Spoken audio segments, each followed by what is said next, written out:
감사합니다. 오늘 이 시간 오직 하나님만을 예배하기 위한 이 자리에 함께하신 여러분 모두를 주님의 이름으로 환영하고 축복합니다. 오늘은 너 하나님의 사람아 두 번째 시간으로 말씀의 제목은 계란으로 바위치기라고 하는 제목으로 말씀 함께 나누도록 하겠습니다. 여러분 운동 좋아하시나요? 요사이는 건강을 유지하기 위하여 운동하는 것이 전부이지만 중고등학교 시절에는 운동하는 것을 참으로 많이 좋아했습니다. 어제 중등부 아이들 교제 나누는 곳에 갔는데 우리 중등부 부장 집사님께서 제 운동 능력에 대해서 의문을 제기하셨는데 초등학교 때는 야구부 했었고요. 중학교 때는 육상부에서 달리기를 하기도 했습니다. 그 당시는 한 11초 때 끊었던 것 같아요. 확인하실 수 없으니까. 특히 이제 중3 때는 농구에 빠져 살았습니다. 80년대 이제 말에 중학교 시절을 보냈던 아이들은 대부분 농구를 좋아했거든요. 그래서 중3 때 농구를 많이 하면서 키도 많이 자라긴 했는데 발목을 다치면 압박붕대를 감고도 계속 농구를 했어요. 농구를 같이 하는 친구들이 있었는데 그 친구의 한 어머니께서 성남의 YMCA에서 근무를 하셨는데 저희가 농구에 대한 열심히 특심한지라 저희를 성남 YMCA로 초청을 하셔서 실내 체육관에서 실내 농구 코트에서 농구를 할 수 있는 기회를 주셨습니다. 매일 학교 운동장에서 이렇게 농구를 하거나 아니면 좀 시간이 되면 한강에 나가서 시멘트 바닥에서 농구를 하다가 여러분 농구 코트에서 농구를 하니까요 꼭 마이클 조던이 된 것 같이 몸이 움직임이 달라져요.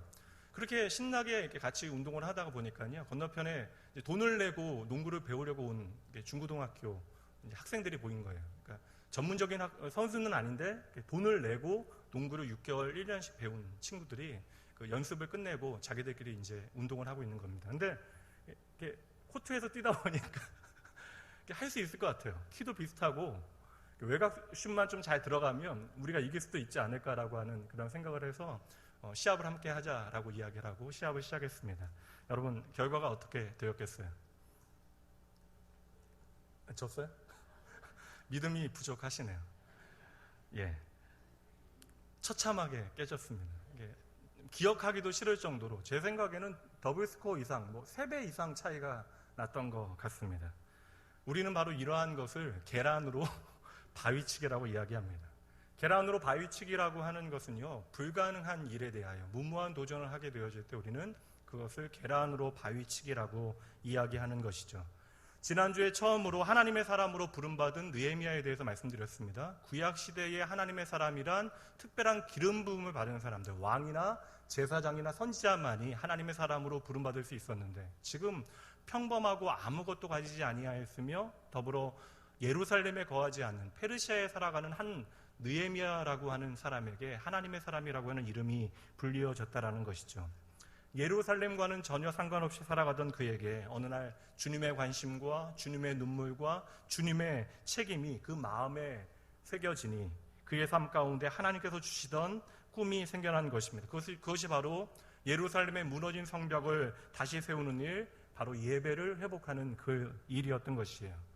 이제 하나님의 관심과 하나님의 눈물과 하나님의 책임이 그의 삶 가운데 들어오니 그의 삶의 방향이 바뀌어진 거예요.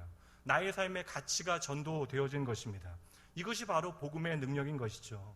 이처럼 여러분, 예수 그리스도의 십자가를 통하여 우리에게 주어진 복음은 우리의 삶의 가치를 바꾸어내는 능력이 있음을 믿으시기 바랍니다.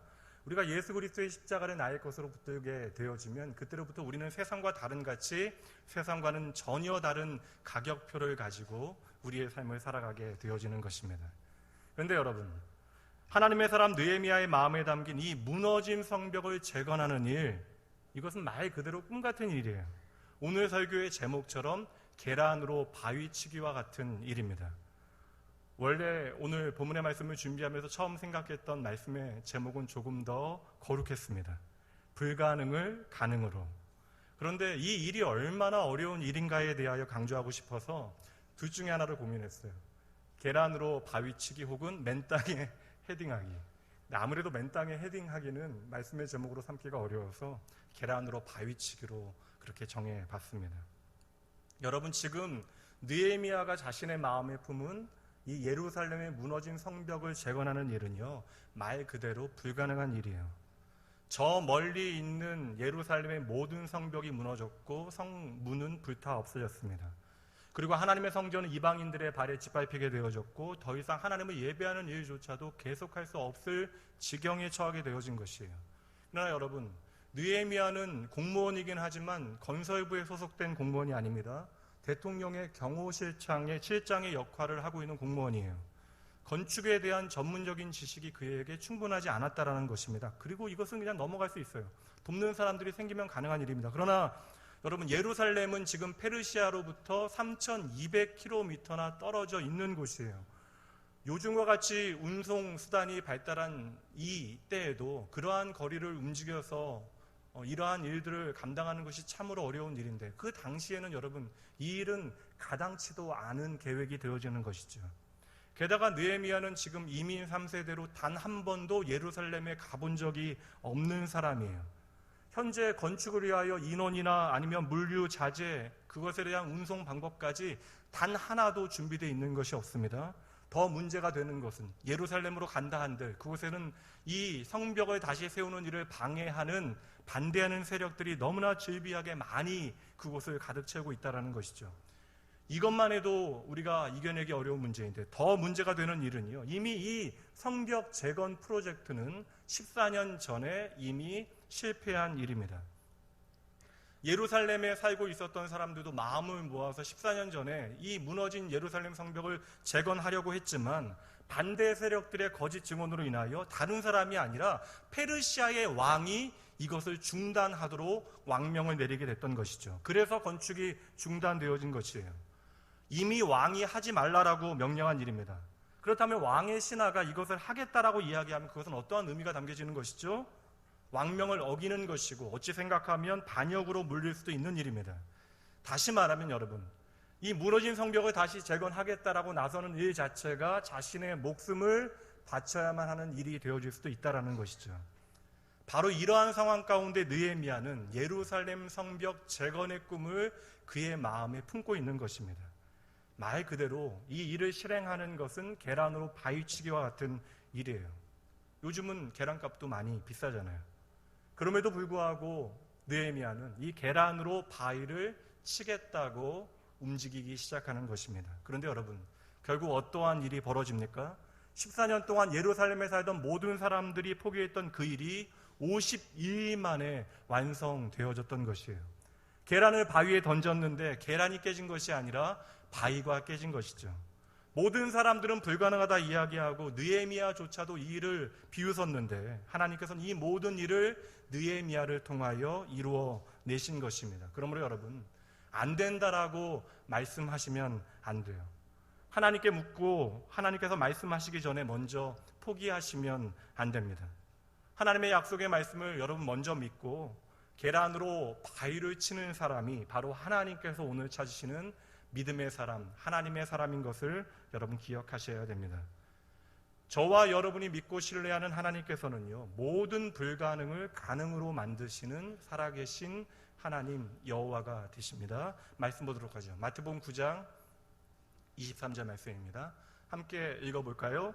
예수께서 이르시되 할 수 있거든이 무슨 말이냐, 믿는 자에게는 능히 하지 못할 일이 없느니라 하시니. 개역 성경이 좀 바뀌긴 했죠. 다시 한번 읽도록 합니다. 예수께서 이르시되 할 수 있거든이 무슨 말이냐, 믿는 자에게는 능히 하지 못할 일이 없느니라 하시니. 믿는 자에게는 능치 못함이 없다라고 말씀하십니다. 그러니 너희는 만약이라고 하는 조건을 붙이지 말라고 주님께서 말씀하십니다. 여러분, 이 말씀은 나는 최고야, 나는 뭐든지 할 수 있다라고 하는 사실을 우리에게 외치라는 것이 아니라 내가 믿고 신뢰하는 하나님이 얼마나 크신 분이신가를 너희는 결코 잊어서는 안 된다라고 하는 주님의 말씀인 것이죠. 그러니 여러분, 오늘 당장 내 눈에 보이는 모든 불가능한 환경 가운데 먼저 겁을 먹고 뒤로 물러서시면 안 됩니다. 먼저 안 된다라고 포기하지 말라라는 것이에요. 우리가 항상 내 눈에 보이는 환경 때문에 먼저 안 된다, 할 수 없다라고, 불가능하다라고 이야기하니 우리는 하나님의 약속을 붙잡는 것이 아니라 내가 할 수 없다라고 하는 그 사실을 붙잡고 그 이유를 붙잡고 먼저 포기하게 되어지는 것이죠. 그 일이 정말 불가능하고 되지 않는 일이라 우리가 그 일을 못하는 것이 아니라 이미 내 마음에 그것을 하지 않기로, 못하기로 결정하였기에, 작정하였기에 그 일이 우리를 통하여 이루어질 수 없다라는 것이에요. 그러면 우리는 하나님의 약속의 말씀을 믿고 그 약속을 신뢰하고 예수 그리스도의 이름으로 나아가기만 하면 계란을 통하여 바위가 깨어지는 일이 반드시 일어남을 믿으셔야 합니다. 사랑하는 성도 여러분, 기억하셔야 돼요. 기적이라고 하는 단어는 인생을 살아가는 이 땅의 저와 세상의 사람들에게 해당되어지는 것이지 결코 살아계신 하나님 아버지께는 기적이라고 하는 단어는요, 존재하지 않는 단어입니다. 이 시간, 오전 시간이긴 하지만 우리 양옆에 있는 분들에게 믿음의 고백을 함께 나눠 보시죠. 나의 모든 불가능이 하나님께는 가능입니다. 한 번에 들어오지 않는 분들을 위하여 말씀의 제목을 가지고 다시 한번 나누어 봅니다. 하나님께서 함께라면 모든 불가능한 바위는 계란으로 깨어집니다.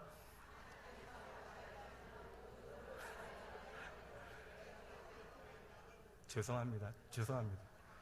하나님과 함께라면 모든 바위는 계란으로 깨집니다.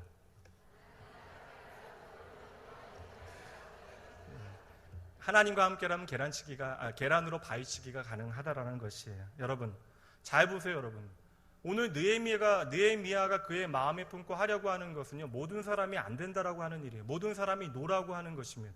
모든 사람이 아니라고 하는 일에 대해서 느헤미야는 예스라고 말하며 그 일을 준비하고 있는 것이에요. 그럼 오늘 느헤미야가 어떻게 계란으로 바위를 깨뜨렸는지에 대하여 느헤미야의 삶에 나타났던 어떠한 믿음의 원리를 통하여 하나님의 일하심이 무엇인지, 그 믿음의 원리가 무엇인지에 대하여 이 시간 함께 살펴보도록 하죠. 세 가지 원리를 살펴볼 것입니다. 그런데 오늘이요, 이 세 가지 원리 가운데 첫 번째 원리가 가장 중요해요. 그래서 첫 번째 원리를 조금 더 중요하게 다루고요, 다음에 두 번째, 세 번째는 그 첫 번째 원리를 기초로 하여 간단하게 살피겠습니다. 이 말씀을 미리 드리는 이유는요, 세 가지라고 말씀드려놓고 첫 번째가 너무나 길어지면 언제 두 번째, 세 번째 끝나냐라고 생각하실까봐 먼저 말씀드립니다. 첫 번째 이 원리에 가장 여러분 집중하셔야 됩니다. 첫 번째 원리는 1절 말씀에 기록되어져 있어요. 제가 읽어드립니다. 아닥사스다 왕 제20년 니산 올에 왕 앞에 포도주가 있기로 내가 그 포도주를 왕에게 드렸는데 이전에는 내가 왕 앞에서 수심이 없었더니. 느헤미야의 계란으로 바위치기가 가능했던 그 첫 번째 믿음의 원리는 바로 기다림입니다. 1절 말씀에 보니까 연호가 기록되어져 있어요. 맞죠? 연호가 어떻게 기록되어져 있죠? 정확한 시기가 기록되어져 있는데 아닥사스다 왕 제20년, 다른이요, 익숙하지는 않지만 니산월이라고 기록되어져 있어요. 니산월은 우리로 이야기하면 오늘날로 치면 3월이나 4월 정도의 시기가 바로 니산월입니다. 여러분 보세요. 느헤미야가 언제 기도를 시작했는지 아세요? 모르실 수 있습니다. 말씀 1장 1절 말씀, 여러분 한 장 넘어가서 1장 1절 말씀에 보면요, 느헤미야의 기도가 시작된 때가 언제인지를 우리에게 알려주고 있어요. 아닥사스다 왕 제20년, 같은 해이지만 월이 언제예요? 기슬르 월이라고 되어져 있습니다. 이 기슬르 월에 느헤미야의 기도가 시작되어진 거예요. 그가 하나님께서 주시는 주의 관심과 주의 눈물과 주의 책임을 가지고 이 무너진 성벽을 다시금 일으켜 세우겠노라. 이것을 위하여 하나님께서 나를 부르셨고 오늘 페르시아의 왕의 곁에 나를 두셨다라는 고백을 하게 하신 것이에요. 그런데요, 이 기슬르 월은 오늘날로 이야기하면 11월부터 12월 정도의 시기입니다. 그럼 여러분, 느헤미야는 지금 어느 기간 동안 얼마만큼 기도를 한 것입니까? 어렵죠. 어느 정도 기도를 해오는 거예요 지금? 느헤미야는 지금 예루살렘의 성벽 재건을 위하여 적어도 4개월 정도의 기도를 계속해 온 거예요. 그리고 느헤미야는 4개월의 그런 간절한 기도에 대하여 응답을 하나님으로 받게 되어진 것입니다. 지금 느헤미야는 4개월 동안 금식하며 기도하며 하나님 앞에 간구했어요. 그가 그렇게 간절히 기도함으로 인하여 그의 얼굴과 그의 마음이 수척해졌다라고 성경은 기록하고 있잖아요. 그럼 여러분, 속으로 여러분들 이런 생각하실 수 있습니다.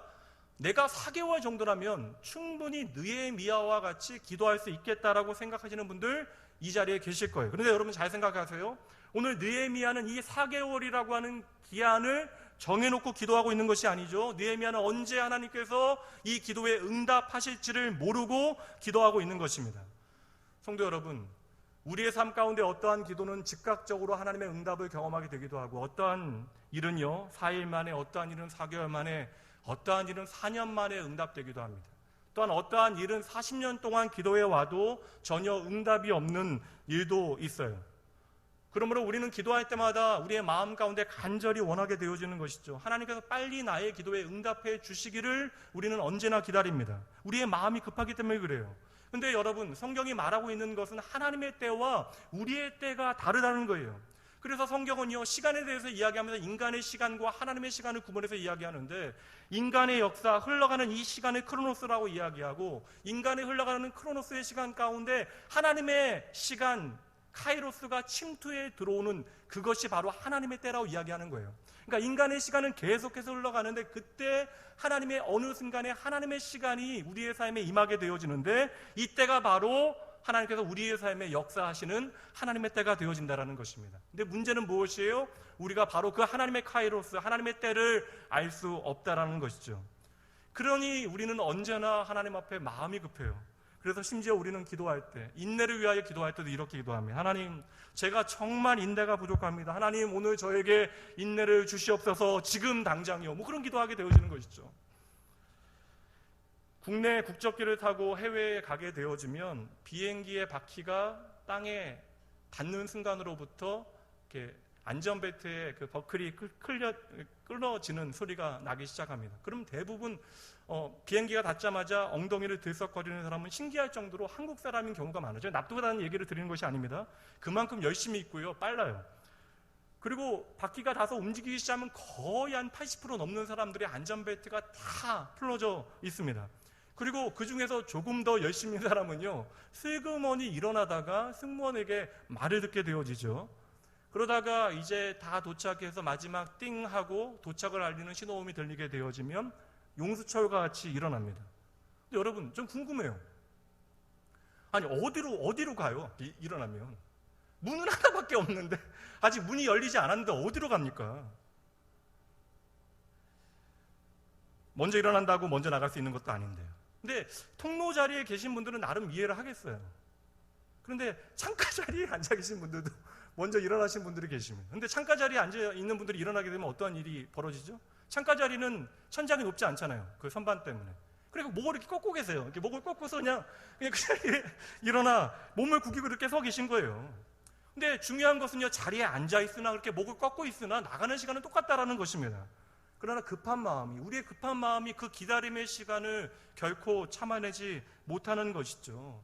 오늘 말씀의 느헤미야를 한번 생각해 보세요. 이미 그의 마음에 예루살렘의 무너진 성벽이 가득 찼잖아요. 그래서 3200km 떨어진 예루살렘의 현실이 오늘 나의 현실 가운데 들어있잖아요. 그 예루살렘의 성벽, 무너진 예루살렘의 성벽을 붙잡고 그것을 나의 현실로 가져와 하나님 앞에 간절히 기도하고 있잖아요.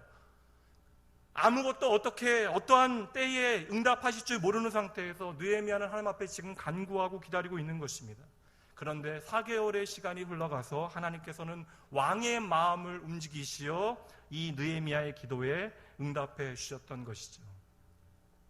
사랑하는 성도 여러분, 반드시 꼭 기억해 주셔야 돼요. 오늘 우리가 하나님 앞에 기도할 수 있어요. 이것은 자녀의 특권입니다. 그러나 우리의 기도에는 반드시 기다림의 인내가 필요함을 기억하셔야 합니다. 여러분, 이 기다림은 그저 애타는 시간이 아니에요. 이 기다림은 우리의 믿음이 자라는 시간임을 여러분 반드시 기억하셔야 합니다. 여러분 생각해 보세요. 4개월이라고 하는 그러한 세월을 약속해 놓고 그것을 기다리는 일은요, 그나마 버틸만 해요. 어려운 일이 아닐 수 있습니다. 그러나 기약 없는, 언제일지 모르는 기다림은요, 참으로 우리의 삶에 어려운 기다림일 수 있다라는 것이죠. 그러나 지금 느헤미야는 그 뜨거운 마음을 가지고 잠잠히 하나님 앞에 기다리고 있다라는 것이죠. 그럼 여러분, 이 기다림의 원동력이 어디로부터 출발하고 있는가를 제대로 보셔야 하는 것입니다. 시편 말씀 보도록 하죠. 시편 27편 14절 함께 읽어봅니다. 너는 여호와를 기다릴지어다. 강하고 담대하며 여호와를 기다릴지어다. 너는 여호와를 기다릴지어다. 강하고 담대하여 여호와를 기다릴지어다. 이 말씀을 메시지 성경에는 이렇게 번역해 놓고 있어요. 여러분들의 이해를 돕기 위하여 그 번역을 그대로 읽어드립니다. 너는 하나님 곁에 머물러라. 용기를 내어라. 포기하지 말아라. 다시 한번 너에게 말한다. 하나님 곁에 머물러라. 바로 우리가 기다리는 시간은 하나님 곁에 머무르는 시간이 되어져야 한다는 것이죠. 그러니까 여러분, 우리의 기다림에 믿음과 담대함이 담겨지기 위해서는 우리는 언제나 하나님 곁에 머무르는 기다림이 우리의 삶에 있어야 되는 거예요. 바로 이 기다림이 성경은 믿음이라고 말씀하고 있는 것입니다. 이 시간 함께 고백해 봅니다. 기다림은 믿음입니다. 다시 한번 고백해 봅니다. 기다림은 믿음입니다. 여러분, 성경에 보면 믿음의 사람들이 이 기다림의 시간을 통하여 하나님을 향한 더욱더 분명한 믿음의 확신을 갖게 되어지는 경우도 있지만, 반대로 기름 부은 하나님의 사람임에도 불구하고 이 기다림에 실패하였던 사람들도 등장합니다. 그리고 실패했던 사람들은요, 우리가 잘 아는 믿음의 사람들도 있어요. 아브라함과 같은 사람, 이삭도, 다윗도 이 기다림의 시간에서 잠시 실패하였던 적이 있습니다. 근데 오늘 이 기다림의 시간에 실패하여 하나님의 기름 부으심과 상관없이 그 직임에서 실패하게 되어지는 사람을 나누기 원하는데, 그 사람의 이름이 바로 이스라엘의 초대 왕이었던 사울 왕입니다. 하나님의 사람으로 기름 부은 사울 왕은요, 그러나 기다리지 못해서 그의 삶 가운데 중요한 실패를 경험하게 되어지는 것이죠. 어느 날 블레셋이 이스라엘을 향하여 전쟁하려고 달려옵니다. 당장 비교해보니 그 전투력에 있어서, 군사력에 있어서 차이가 너무나 나니까 블레셋 군이 달려오는 그 시간만큼 도망하는 이스라엘 백성들이 나날이 많아집니다. 왕이었던 사울 왕의 마음이 급해지기 시작해요.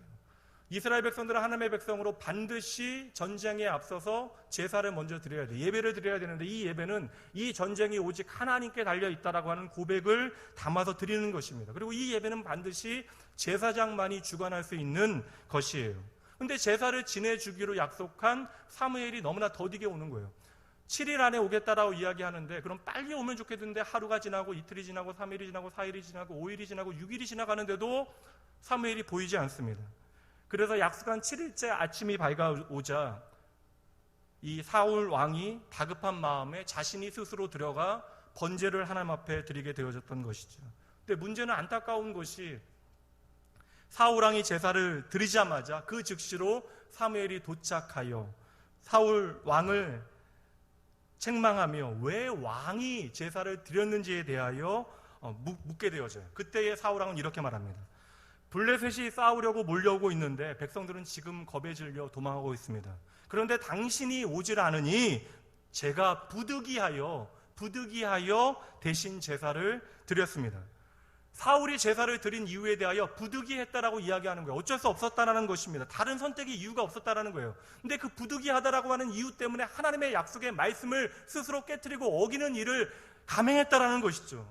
사울 왕에게는 그것이 한계 상황이었던 것이에요. 이것이 내가 이겨낼 수 없었던 한계 상황이기 때문에 사울 왕은 더 이상 기다리지 못한 것입니다. 그런데 여러분, 그 상황은 한계 상황이 진짜 아니었다라는 거예요. 조금만 더 기다렸으면 되는데 그 10분을 기다리지 못해서 사울 왕은 실패하게 되어진 것입니다. 어찌 생각하면 사울 왕은 정말 억울했을 것이에요. 네, 여러분, 이거 조금 더 기다리는 것이 바로 힘든 거예요. 이것이 어찌 생각하면 믿음의 승패를 가로지르는 중요한 분수령이 되어질 수 있다는 것이에요. 여러분, 믿음이라고 하는 것은 언제든지 이 기다림의 문제와 연결이 되어지는 것이에요. 어찌 생각하면 믿음의 실력이라고 하는 것은요, 조금 더 기다리는 이 기다림에 달려있는 것입니다. 여러분, 이 기다림은 무엇으로부터 가능한 것이죠? 바로 하나님의 약속을 신뢰하는 것, 하나님을 신뢰하는 그 믿음으로부터 이 기다림이 가능해지는 것이죠. 우리 생각에는요, 하나님께서 이제 사무엘이 10분 후에 온다라고 말씀해 주시면 좋겠어요. 그러나 여러분, 그렇게 기다리는 10분은요, 믿음의 기다림이 아닌 것입니다. 사랑하는 성도 여러분, 믿음이라고 하는 것은 나의 한계 상황 가운데 한계가 없으신 여호와 하나님을 바라보는 것이 바로 믿음입니다. 말씀 보도록 할까요? 시편 40편 말씀입니다. 1절과 2절 말씀 함께 읽어봅니다. 내가 여호와를 기다리고 기다렸더니 귀를 기울이사 나의 부르짖음을 들으셨도다. 나를 기가 막힐 웅덩이와 수렁에서 끌어올리시고 내 발을 반석 위에 두사 내 걸음을 견고하게 하셨도다. 내가 여호와 하나님을 기다리고 또 기다렸대요. 그랬더니 나의 기다림의 끝에서 여호와께서 나의 부르짖음을 들으시고 나를 기가 막힐 웅덩이와 수렁에서 끌어올리시고 그 웅덩이와 수렁에 빠져있는 나로 하여금 단단한 주의 반석 위에 내 발을 세우시어 내 걸어가는 걸음을 견고하게 하셨답니다. 여러분, 당장 우리의 삶에 그 어떤 증거들이 나타나지 않아도, 그 어떤 진전이 보이지 않아도 그 시간이 의미 없는 시간이 아님을 여러분 믿음으로 바라볼 수 있어야 하는 것이에요. 우리가 기도하고 하나님의 약속을 받고 하나님의 응답을 받았음에도 불구하고 내 삶에 아무런 일이 있지 않다라는 것은 아직 하나님께서 정하신 하나님의 때가 오지 않았다라는 것입니다. 그리고 그 시간은 그저 멈춰있는 시간이 아니라 하나님께서 내 등 뒤에서 이 역사의 이면에서 내가 보이지 않는 곳에서 나를 위하여 일하고 계시는 시간임을 여러분 믿음으로 확신하고 바라보셔야 하는 것이죠. 여러분, 반드시 이 기다림의 시간은 우리에게 필요한 것이고 우리는 이 기다림의 시간에 믿음으로 하나님 앞에 응답하여야 하는 것입니다. 그러나 여러분, 이 기다림은 나의 의지나 나의 뚝심이나 나의 어떤 그러한 끈질긴 마음이 아니라 이 기다림은 정확하게 말씀드리면 하나님을 향한 나의 신뢰와 믿음의 시간이 되어져야 한다는 것이죠. 그러므로 이 기다림의 시간은 언제나 내가 얼마나 하나님을 신뢰하는가에 대한 그 확인과 점검의 시간이 되어져야 하는 것입니다. 이러한 고민은요, 우리뿐만 아니라 그 옛날 믿음의 사람이었던 선지자들도 동일한 고민을 하고 살아갔어요. 하박국 2장 말씀 보도록 합니다. 어느 날 민족의 아픔을 두고 하박국 선지자가 하나님 앞에 이렇게 기도합니다. 내가 내 파수하는 곳에 서며 성루에 서리라. 그가 내게 무엇이라 말씀하실는지 기다리고 바라보며 나의 질문에 대하여 어떻게 대답하실는지 보리라 하였더니, 하박국 선지자가 지금 하나님만을 바라보며 다른 것들 보이지 않는 곳에서 하나님의 대답을, 하나님의 약속을 기다리고 있는 것이에요. 그때에 하박국에게 주시는 하나님의 말씀이 바로 2절과 3절 말씀인데 3절 말씀만 보도록 합니다. 3절 말씀 제가 먼저 읽습니다. 이 묵시는 정한 때가 있나니 그 종말이 속히 이르겠고 결코 거짓되지 아니하리라. 함께 읽습니다. 비록 더딜지라도 기다리라. 지체되지 않고 반드시 응하리라. 당장 더디게 보일지라도 너희는 기다려야 한다. 내가 반드시 응답하겠다라고 약속하시잖아요. 하나님의 약속의 말씀은 반드시 이루어지니 더딜지라도 기다리라라고 주님의 말씀이 우리에게 주어집니다. 그러나 여러분, 이 말씀이 정말 여러분들에게 위로가 되십니까?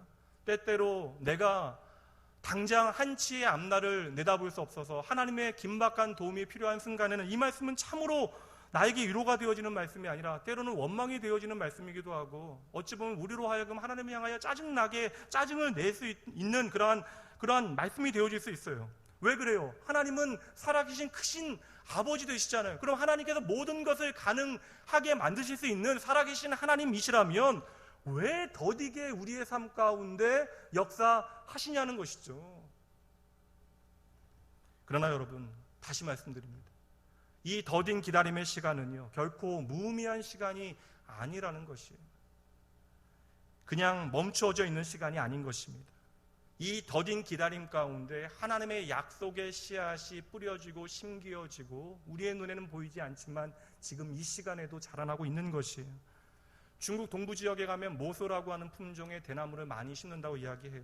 그런데 그 나무는요, 아무리 열심히 돌봐도 오랜 시간 동안 전혀 자라나는 그러한 모양조차 보이지 않는다라는 거예요. 4년 동안 열심히 돌봐도 위로 잠시 그 흔적만 보인 이후로 전혀 자라지 않는다라고 이야기해요.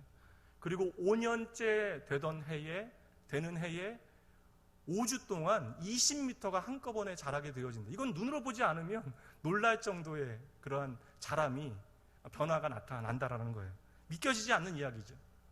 4년 동안은 전혀 자라지 아니하다가 5년째 되는 해에 한 달 동안에 모든 성장이 이루어진다라는 거예요. 그럼 여러분, 제가 질문 드릴게요. 여러분, 이 대나무는 한 달 만에 자라는 거예요? 아니면 5년 동안 자라는 것입니까? 질문이 어렵죠. 여러분, 대답은요, 정답은 당연히 5년 동안 자라는 것이죠. 5년 동안 이 대나무는 씨앗이 땅에 뿌려지고 싹을 틔우고 모든 자랄 준비를 차근차근 해내는 것이에요. 사람들의 눈에는요 4년 동안 자라는 것이 눈에 보이지 않으니 당장은 죽은 것처럼 보여지지만 사실 나무는요 죽은 것이 아니라 땅속 깊이 그 뿌리를 넓게 깊게 뿌리 내리고 있는 것입니다. 그렇게 오랜 시간 동안 깊게 넓게 땅에 뿌리를 내린 다음에 때가 되자 순식간에 자라서 하늘을 덮을 만큼 크게 큰 나무로 자라게 되어지는 것이죠. 여러분, 믿음의 원리도 동일하다고 생각합니다. 믿음이라고 하는 것은요, 우리가 생각하지 않다가 어느 날 갑자기 기적과도 같은 일이 갑자기 우리의 삶에 나타나는 것을 기대하는 것이 믿음이 아니라 이미 아무것도 보이지 않는 오늘 내 삶에 하나님의 일하심이, 하나님의 약속이 이루어지고 있다라고 하는 사실, 움트고 있다라고 하는 사실을 우리가 믿는 것이 바로 믿음이라는 것이에요. 하나님의 약속의 씨앗이 심겨졌으면 반드시 그것이 자라나고 있음을 바라보는 것이 믿음이라는 것입니다. 이것이 바로 우리의 오늘을 이기고 내일을 이기고 우리가 살아갈 수 있는 우리의 삶의 능력이 되어지는 것이죠. 여러분, 느헤미야가 얼마나 초조했겠어요. 눈앞의 현실은요 아무것도 이루어질 만한 가능성조차 보이지 않습니다. 그러나 그는 결코 그의 기도를 쉬지 않았고요, 궁에서 맡겨진 그 책임도 성실을 다했어요. 그 4개월 동안 단 한 번도 왕 앞에서 내가 힘들어하는 그 어떤 마음의 부침조차도 왕에게 표현하지 않았대요. 오늘 말씀에 그렇게 기록하고 있잖아요. 여러분, 이 기다림의 시간은 결코 시간을 허비하는 것이 아닙니다. 온전한 믿음의 기다림은요, 말씀에 순종하는 철저한 준비가 그러므로 함께 가게 되어지는 것이에요. 그것이 바로 오늘 본문의 6절 말씀의 내용입니다. 그때 왕후도 왕 곁에 앉아 있었더라. 왕이 내게 이르시되 내가 몇 날에 돌아올 길이며 어느 때에 돌아오겠느냐. 여러분, 드디어 하나님께서 왕의 마음을 움직이시잖아요. 이것은 누구도 할 수 없는 일이잖아요. 왕이 무엇이라고 느헤미야에게 말합니까? 어느 날 여러분, 자신의 사랑하는 신하의 얼굴에 수심이 가득하다라고 하는 것이 왕의 눈에 들어온 거예요.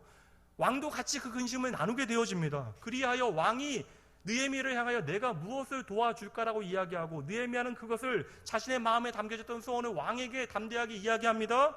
그래서 왕이 무엇이라고 이야기해요? 그래, 좋다. 내가 너의 소원을 이루어주겠다. 내가 너를 위하여 일하겠다. 네가 언제 이 일을 마치고 돌아올 수 있겠느냐 하는 왕의 질문에 대하여 느헤미야는 어떻게 말합니까? 즉각적으로 이미 정한 기한을 왕에게 곧바로 이야기하게 되잖아요. 이것이 바로 4개월 동안 느헤미야가 무엇을 했는가에 대한 성경이 보여주지 않는 그 중요한 그런 내용을 우리에게 말해주고 있는 것이죠. 하나님의 응답이 있을 때 느헤미야는 즉각적으로 그 하나님의 응답에 자신이 준비한 것들을 행하기 시작합니다. 그래서 여러분, 말씀 성경 보세요. 여러분, 5절 시작하는 거 보세요. 5절, 왕에게 이르되. 7절, 내가 또 왕에게 아뢰되. 8절, 또 왕의 살림감독 아삽에게 조서를 내리사. 왕의 말에 끊임없이 느헤미야는 필요한 것들을 쏟아내기 시작해요. 준비한 모든 것들을 아뢰기 시작합니다. 여러분, 그 길은요, 가는 데에만 좋기 2달이 걸리는 힘겨운 여정이 되어질 것입니다. 그런데 느헤미야는 그 모든 기한을 정해놓고요, 그를 위한 자재와 물류와 인원과 안전에 대한 대비와 심지어 외교적인 준비까지도 다 맞춰 놓은 것이에요. 그 일을 도울 수 있는 사람들이 누구인가까지 확실하게 다 그 준비를, 그 확인을 맞춰 놓은 것이에요. 여러분, 왕의 마음을 움직이는 것은 사람이 할 수 없습니다. 왕의 마음을 움직이는 것은 하나님께서 하신 일이에요. 그런데요, 그 왕의 마음을 움직이는 일조차 하나님께서 느헤미야를 통하여 행하고 계시는 것이죠. 지금 느헤미야는 왕이 자신의 얼굴에 근심을 살필 정도로 왕이 참으로 사랑하는 신하의 모습으로 살아가고 있잖아요. 왕의 역사는, 또 왕의 배려는 분명 하나님의 일하심이지만 그동안 느헤미야가 얼마나 신실하게 자신의 삶을 살아갔는가에 대한 그러한 증거를 우리에게 보여주는 말씀이라고 저는 확신합니다. 4개월의 기다림 동안 느헤미야는 자신이 해야 되는 모든 준비를 다 마쳤던 것이에요. 여러분, 기다림이라고 하는 것은 그냥 하나님의 약속의 말씀을 내가 신뢰한다고 감나무 밑에 누워서 언젠가 익을 감이 내 입에 떨어지기를 기대하는 것이 결코 아닙니다. 이 기다림은 내 삶에 철저한 준비가 동반되어져야 하는 것이에요. 하나님의 약속의 말씀을 우리가 신뢰하는 만큼, 그 일이 반드시 이루어질 것을 확신하는 만큼 우리는 우리의 삶에 정직한 열심을 다하게 되어진다는 것이죠. 근데 여러분, 여기에 더 중요한 것이 있어요. 느헤미야의 삶이 왜 이렇게 빛나는 아름다운 삶이 되어졌는지, 왜 하나님께 귀하심을 입게 되어지고 그가 하나님의 사람으로 쓰임받게 되어졌는지, 세상이 인정하는 것이 아니라 하나님께서 인정하시는 느헤미야의 특별함이 이어지는 말씀에 있습니다. 이렇게 철저하게 준비하였음에도 불구하고, 최선을 다하여 정직한 열심으로 이 모든 일을 행하였음에도 불구하고 왕의 배려가 있는 그 순간 느헤미야는 다시 한번 하나님의 얼굴을 구하며 하나님 앞에 기도하기 시작합니다. 4절 말씀이죠. 4절 말씀 함께 읽어봅니다. 왕이 내게 이르시되 그러면 내가 무엇을 원하느냐 하시기로. 여러분, 결정적인 순간이잖아요. 이 결정적인 순간에 느헤미야가 무엇을 합니까? 내가 곧 하늘의 하나님께 묵도하고, 이 순간 느헤미야는 하늘 아버지를 향하여 기도했다라는 것이에요. 내가 해야 하는 일을 위하여 내가 최선을 다하고 정직하게 열심히 준비했지만 혹이라도 내가 하나님의 뜻을 나의 마음대로 잘못 해석할까봐, 잘못 이해할까봐 오해할 수도 있으니 그 순간에 다시 한번 하나님의 뜻을 구하는 것이죠. 눈앞에 펼쳐지는 모든 일들이 하나님의 역사를 이루는 것처럼 보여지는 그 순간에도 느헤미야는요, 그 보여지는 것들에 나의 마음을 쏟아놓는 것이 아니라 그 순간에도 살아계신 하나님 앞에 무릎 꿇고 기도하기 시작하는 것입니다. 지금 왕 앞에 서 있잖아요. 왕이 자신을 향하여 배려하고 있잖아요. 그럼에도 불구하고 바로 그 순간에도 느헤미야는 자신의 시선을 하늘 아버지께 두는 것이죠. 저는 이것이 바로 믿음의 실체이고 믿음의 능력이라고 확신합니다. 바로 이 순간이 하나님의 사람으로 부름받은, 하나님께서 주목하셨던 느헤미야의 특별함이 빛이 나는 순간이에요. 여러분, 누구만 알아요? 이 순간은 하나님과 느헤미야만이 아는 이야기잖아요. 근데 여러분, 세상의 사람들이 느헤미야를 어떻게 인정하는가가 중요한 것이 아니라 하나님께서 지금 느헤미야를 어떻게 인정하시는가가 중요하잖아요. 느헤미야는 이처럼 하나님과 느헤미야만 알 수 있는 믿음의 이야기를, 그 믿음의 비밀을 많이 간직하였던 사람입니다. 개인적으로 생각하면요, 느헤미야서에서 가장 극적인 장면이 바로 전 이 순간이라고 생각해요. 느헤미야의 그 믿음의 결단이 가장 빛나는 순간이 저는 이 순간이라고 생각합니다. 여러분, 아무나 가능한 일이 아니에요.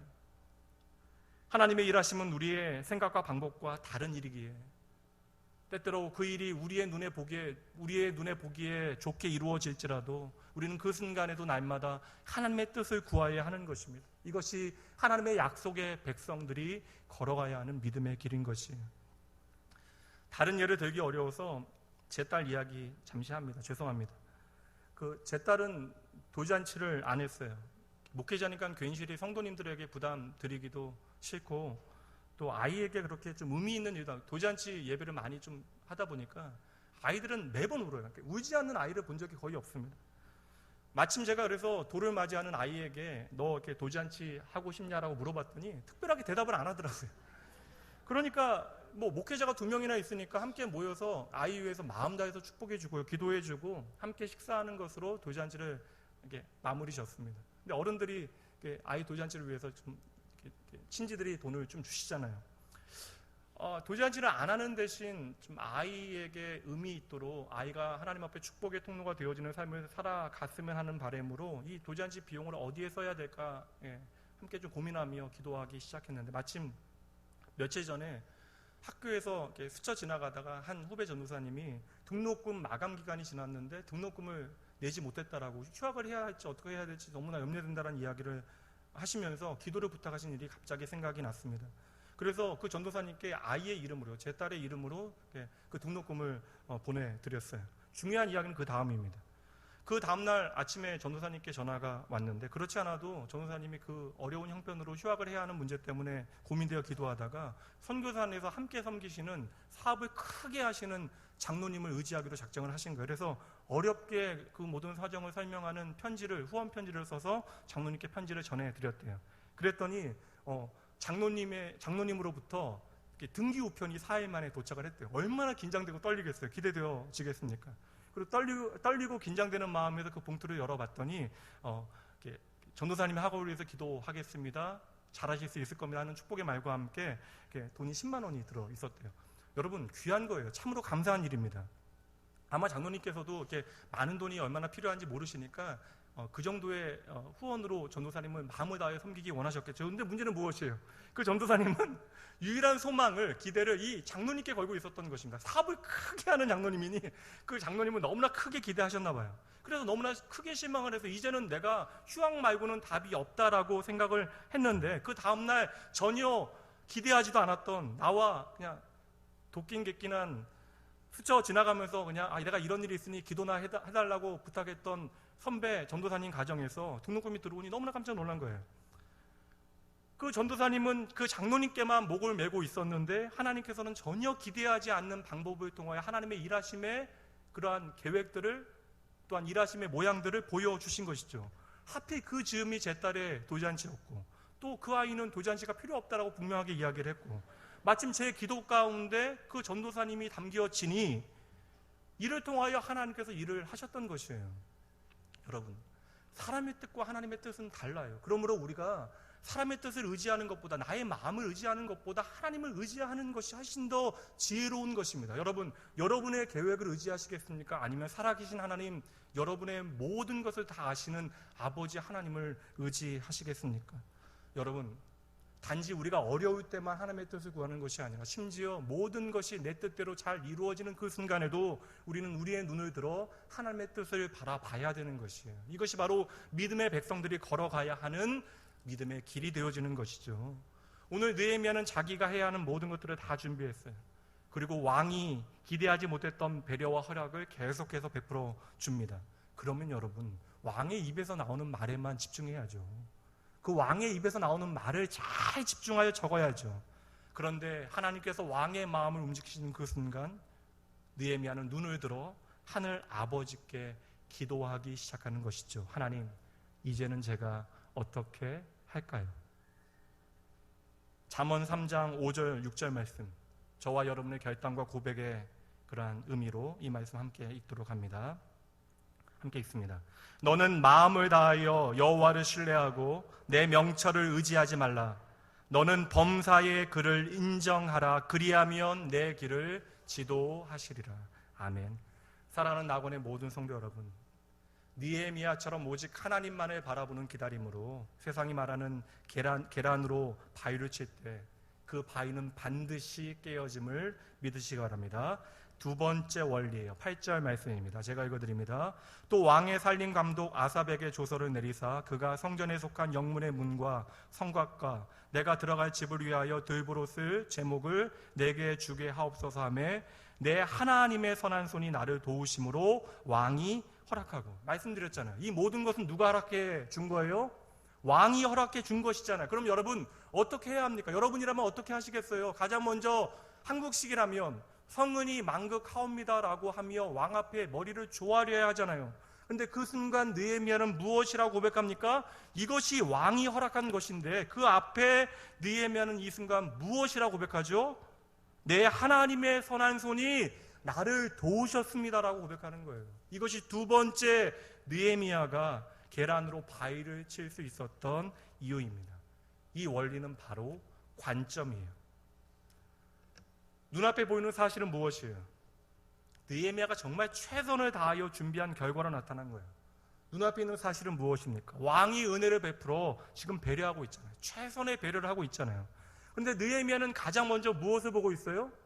하나님의 선하신 손이 나를 도우심을 가장 먼저 보고 있다는 것이죠. 이것이 바로 관점입니다. 세상의 관점은 오늘 참 내가 운이 좋았다. 철저히 준비하기를 잘했다.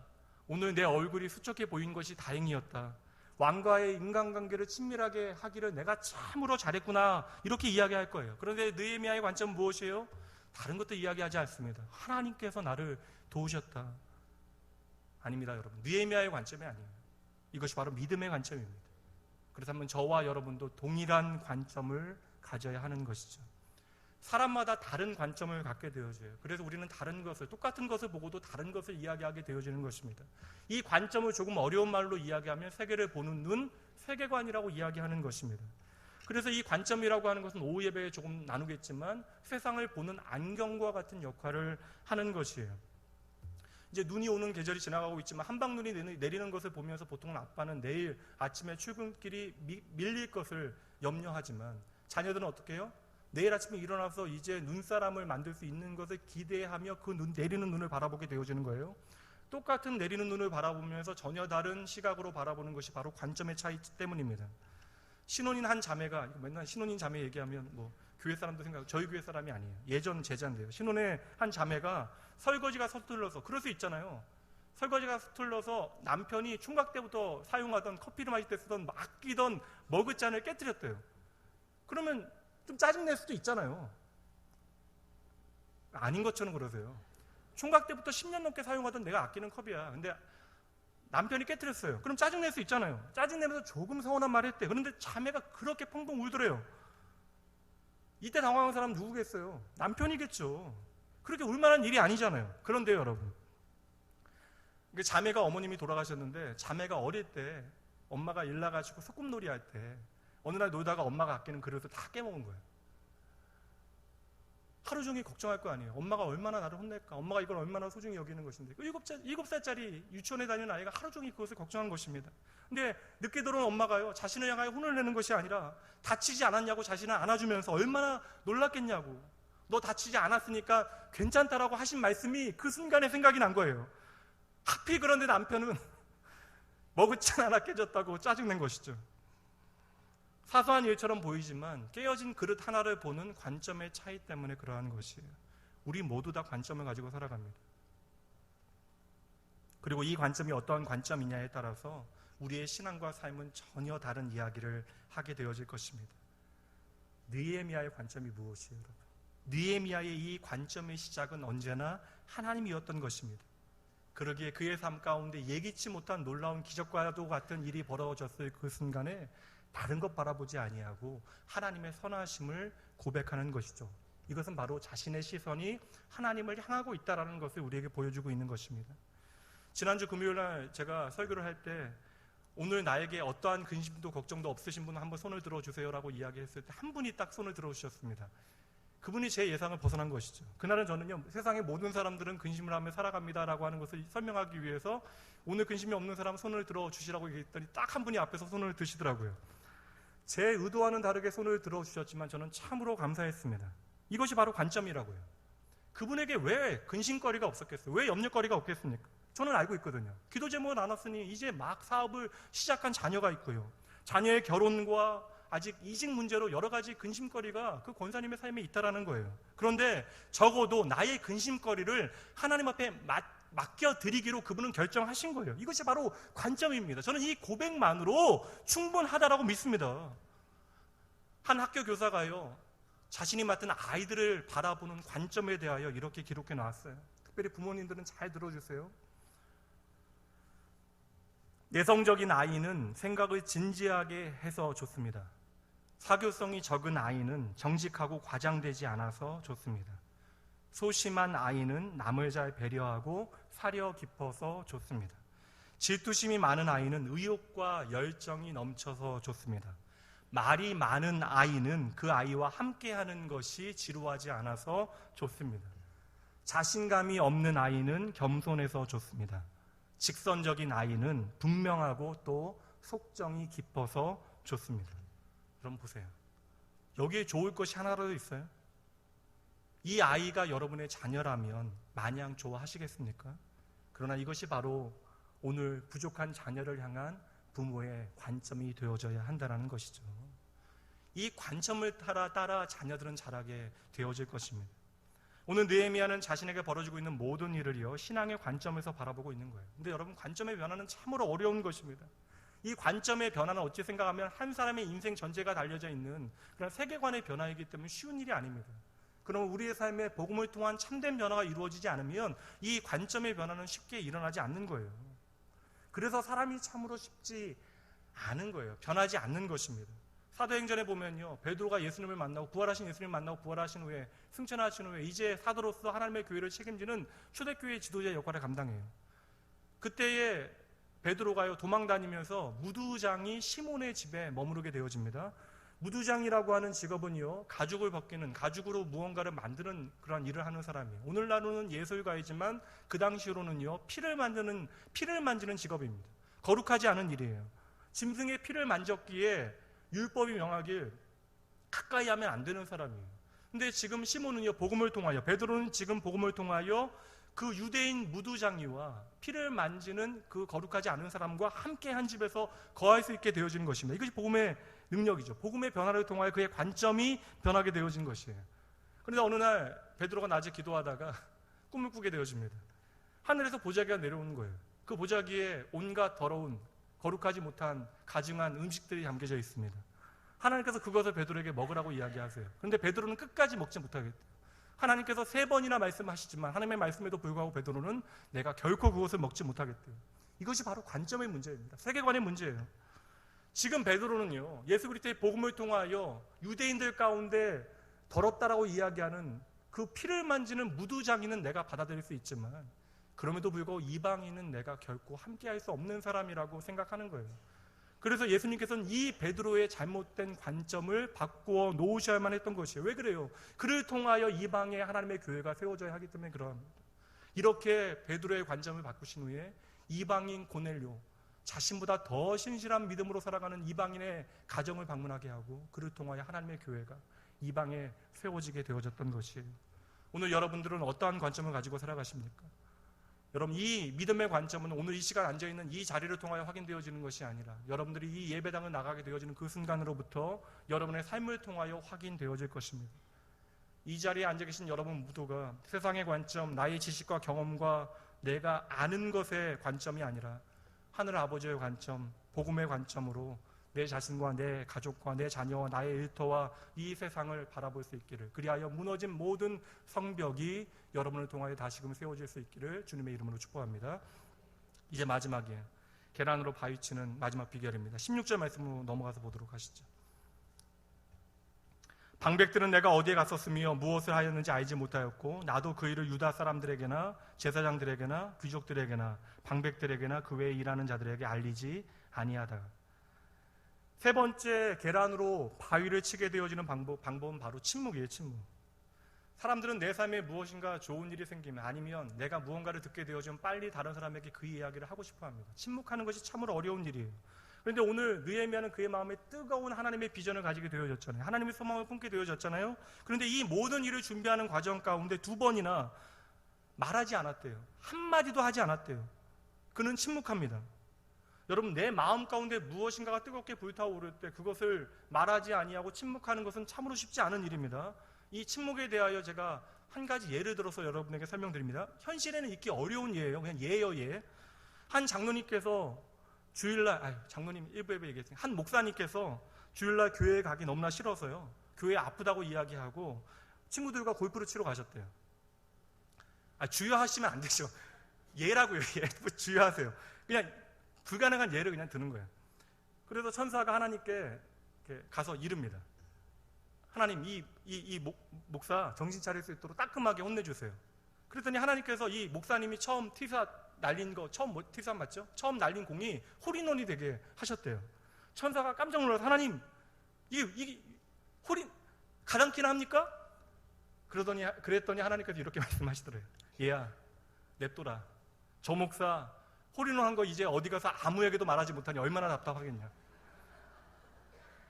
여러분, 침묵이라고 하는 것은 참으로 어려운 일이에요. 특히 내 속에 좋은 것 가지고 있을 때 그것을 침묵하는 일은 더 어려운 일입니다. 여러분, 내가 침묵하는 것은요, 누군가의 마음에 들어가, 그 사람에 대해서 침묵할 때는 그 사람의 마음에 들어가 그 사람과 하나 되어질 때, 그 속에 함께 있을 때에만 가능한 것입니다. 내 마음에 담기지 않으면요, 우리는 쉽게 그 말을 내뱉게 되어지는 것이죠. 이 침묵이라고 하는 것은 그저 말할 사람이 없어서, 이야기할 대화가 없어서 침묵하는 것이 결코 아닙니다. 여러분 잘 들으세요. 이 침묵은 하나님께서 말씀하실 수 있도록 나의 삶의 주도권을 옮겨드리는 것입니다. 하나님께서 구체적으로 일하실 때까지 나의 주장을 내려놓는 것이죠. 하나님께서 내 삶에 구체적으로 말씀하실 때까지 기다리며 기대하는 것이 이 침묵입니다. 하고 싶은 말 많아요. 많고 많은 말 다 내려놓고 주님께서 내 삶에 말씀하시도록 우리는 침묵해야 하는 것입니다.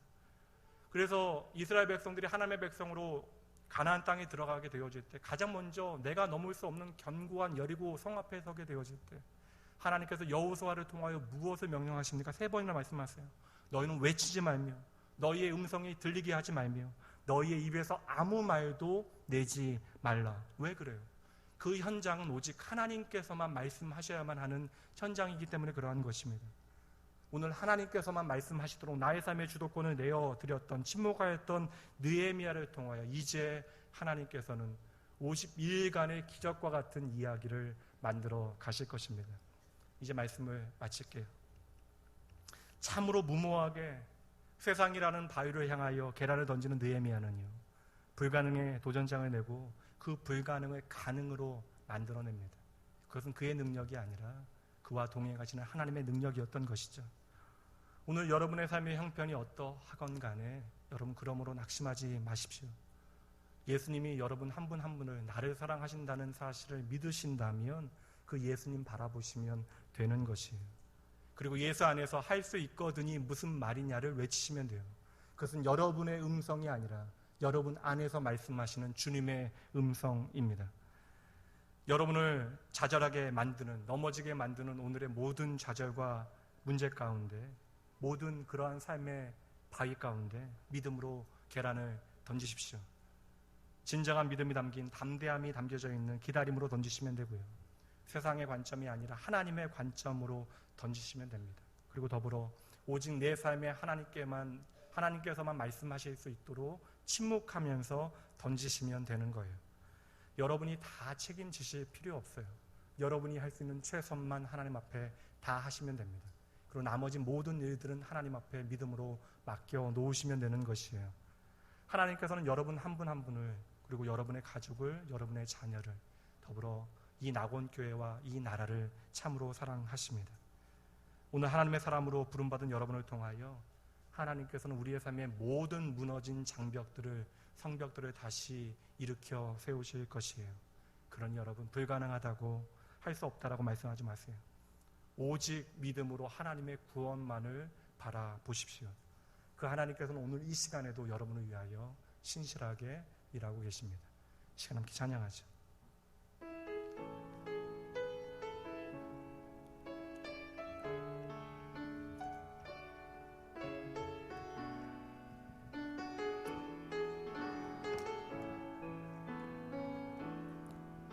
나의 안에 거하라. 나는 내 하나님이니 모든 환난 가운데 너를 지키는 자라. 두려워하지 말라. 내가 널 도와주리니 놀라지 말라. 내 손 잡아주리라. 다시 한번 찬양합니다. 나의 안에 거하라. 주님 말씀하십니다. 나의 안에 거하라. 나는 내 하나님이니 모든 환난 가운데 너를 지키는 자라. 두려워하지 말라.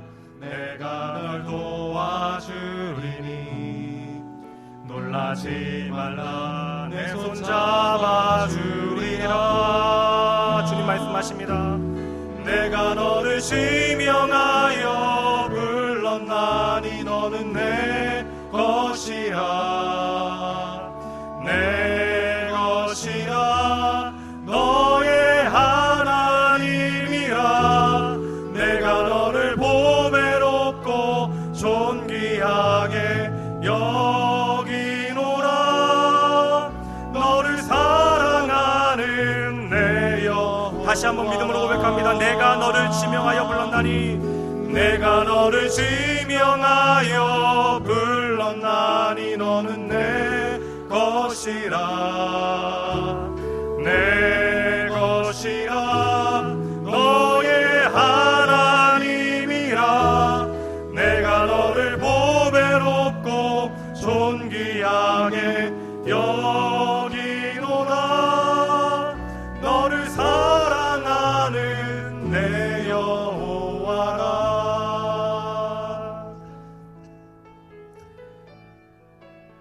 하나님, 늘 언제나 나의 삶 가운데 미쁘시며 신실하신 하늘에 계신 나의 아버지, 이 시간 주님의 크신 사랑과 그 은혜를 기억하며 내게 주신 말씀을 마음에 담아냅니다. 하나님, 오직 주의 말씀 앞에 머리 숙인 주의 백성들을 이 한 시간 기억하여 주시옵소서. 이들의 삶을 붙잡아 주시옵소서. 주님, 날마다 우리의 시선이 주님을 향하길 원합니다. 날마다 하나님의 임재와 하나님의 영광과 하나님의 거룩하신 이름 앞에 서기를 소원합니다. 우리에게 허락되어질 새로운 한 주의 시간 가운데 오직 예수의 이름으로 모든 불가능의 자리에서 믿음으로 일어나게 하시고, 날마다 우리 안에 자라는 하나님의 약속을 믿고 기다리게 하시되, 어떠한 일이 일어나더라도 하나님의 관점으로 그것을 바라보게 하시고, 그리하여 그 어떤 순간에도 주를 향한 믿음의 확신을 놓치지 말게 하여 주시옵소서. 오직 내 삶에 주님만이 말씀하실 수 있도록 나의 삶의 주도권을 주님 앞에 옮겨드리며 먼저 주님 앞에 침묵하며 하나님의 음성 듣게 하여